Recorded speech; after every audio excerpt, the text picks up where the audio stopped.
नमस्कार दोस्तों, आज बात करेंगे। कल यूएनओ में भारत के जो स्थायी राजदूत हैं हरीश परवर्थनैनी, उन्होंने स्पष्ट रूप से कहा कि पाकिस्तान को जो उसका अवैध कब्जा है पीओके के ऊपर, उसे खाली करना ही पड़ेगा। तो ये बात कैसे उठी, ये समस्या क्या है और पाकिस्तान क्यों बार बार इस मुद्दे को विभिन्न मंचों पर उठाता है, आइए इसका विश्लेषण करते हैं। तो देखिए, सबसे पहले बात ऐसे आरंभ हुई कि अभी यूएनओ में जो पाकिस्तान के प्रधानमंत्री हैं शहबाज शरीफ, उनके एक विशेष राजदूत थे सैयद तारिक फातमी, उनके द्वारा पुनः कश्मीर का मुद्दा उठाया गया। इस बात का जवाब देते हुए यूएनओ में भारत के जो स्थायी राजदूत हैं परवर्थनैनी हरीश, उन्होंने स्पष्ट तौर पर कहा कि पाकिस्तान का जो अवैध कब्जा है पीओके के ऊपर, उसे खाली करना ही पड़ेगा, वहां से अवैध कब्जा को। इसके अलावा उन्होंने ये भी बोला कि जो पाकिस्तान लगातार कोशिश कर रहा है कश्मीर मुद्दे को विभिन्न मंचों पर उठा के विश्व जनमत को भ्रमित करने का, ये प्रयास भी अब उन्हें बंद करना चाहिए, इससे अब उन्हें कोई लाभ नहीं होगा। इसके साथ साथ हरीश परवर्थनैनी ने ये सलाह भी दी पाकिस्तान को कि उनके यहाँ जो वास्तविक मुद्दे हैं उस पर उन्हें काम करना चाहिए और विश्व जनमत का ध्यान भटकाने की कोशिश नहीं करना चाहिए अपने यहाँ के मुद्दों पर। तो इस तरह से ये बातचीत आई और फिर ये मुद्दा विवादों में आ गया और चर्चा में आया। तो देखिए अभी क्या है, और साथ में हरीश परवर्थनैनी ने एक चीज और भी बोली कि भारत पाकिस्तान के साथ एक सामान्य पड़ोसी जैसा ही व्यवहार चाहता है, लेकिन इसके लिए आतंकवाद को समाप्त करना और बातचीत के लिए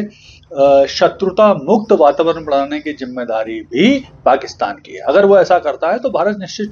तौर पर उनसे चर्चा करने के लिए तैयार हो सकता है। तो अब देखते हैं कि आखिर पीओके में समस्याएं क्या हैं। तो देखिए, पीओके में लगातार पाकिस्तान सरकार अपना दमन चक्र चला रही है। वहां पर बिजली की समस्या है, बहुत सारे बांध वहीं पर हैं पीओके में, लेकिन पीओके में बिजली की समस्या होती है। फिर इसके अलावा वहां पर पीओके में कम विकास हुआ है, वहां पर गरीबी है, बेरोजगारी है, मानवाधिकार का हनन होता है, बुनियादी मुद्दों का बहुत ज्यादा कमी वहां पर देखी जाती है। तो इस तरह की समस्या पीओके में निरंतर चल रही है और इस बात को लेकर वो समय समय पर पाकिस्तान सरकार के खिलाफ आंदोलन भी करते रहते हैं। तो इन्हीं सब चीजों को लेकर अभी हाल में ही एक बहुत बयान भी चर्चित हुआ था 8 मार्च को, जो भारत के रक्षा मंत्री हैं राजनाथ सिंह, उन्होंने एक बयान भी दिया था। उन्होंने कहा था कि मुझे नहीं लगता कि पाकिस्तान पीओके को भारत को आसानी से सौंपेगा, लेकिन वहां के लोग खुद ही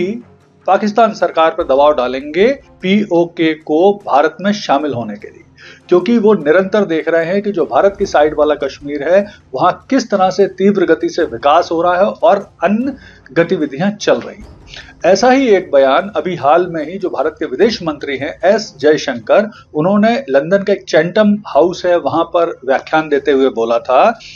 कि जो पाकिस्तान समस्या है उसका समाधान ही अब यह है कि पीओके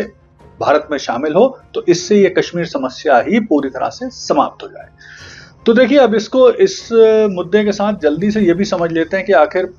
पीओके कैसे पाकिस्तान पहुंचा और ये समस्या क्या है। तो देखिए, जब भारत आजाद हुआ था 15 अगस्त 1947 को, उस समय 2-3 रियासतें ऐसी थी भारत की जिन्होंने स्वतंत्र रहने का सोचा, उनमें से एक जम्मू कश्मीर भी थी। तो जम्मू कश्मीर के जो राजा हरि सिंह थे, उन्होंने जम्मू कश्मीर को स्वतंत्र रखा, लेकिन शीघ्र ही वहां पर पाकिस्तान की सेना और काबाइलियों ने आक्रमण कर दिया और उसके बाद जब उन्होंने कुछ हिस्से पे कब्जा कर लिया वहां पे जम्मू कश्मीर के राजा हरि सिंह ने भारत के साथ एक इंस्ट्रूमेंट ऑफ एक्सेशन यानी जम्मू कश्मीर का भारत में विलय पत्र पर 26 अक्टूबर 1947 को हस्ताक्षर किए और फिर भारतीय सेना इसके बाद वहां पहुंची और उसने पाकिस्तानी सेना और उसके साथ मिले हुए जो कबायली थे उनको रोकने का प्रयास किया। इसी बीच जो संयुक्त राष्ट्र संघ है उसने 1 जनवरी 1949 को वहां पर सीज फायर लागू कर दिया, जिससे जो जहां पर थे, जो सेनाएं जहां पर थी वहां पर रुक गईं और इस तरह से काफी बड़े हिस्से पर जम्मू कश्मीर के पाकिस्तान का कब्जा हो गया, अवैध कब्जा, और वही पीओके यानी पाक ऑक्युपाइड कश्मीर कहलाता है। तो अब इस समस्या का समाधान बहुत सिंपल है कि जो वहाँ के लोग हैं वो जन आंदोलन कर रहे हैं भारत में, अगर वो आगे भविष्य में शामिल होने की मांग करते हैं या भारत किस तरह की कोई कार्रवाई करके इसे शामिल करता है, तभी पाकिस्तान ऑक्युपाइड कश्मीर का विकास भविष्य में संभव है। धन्यवाद।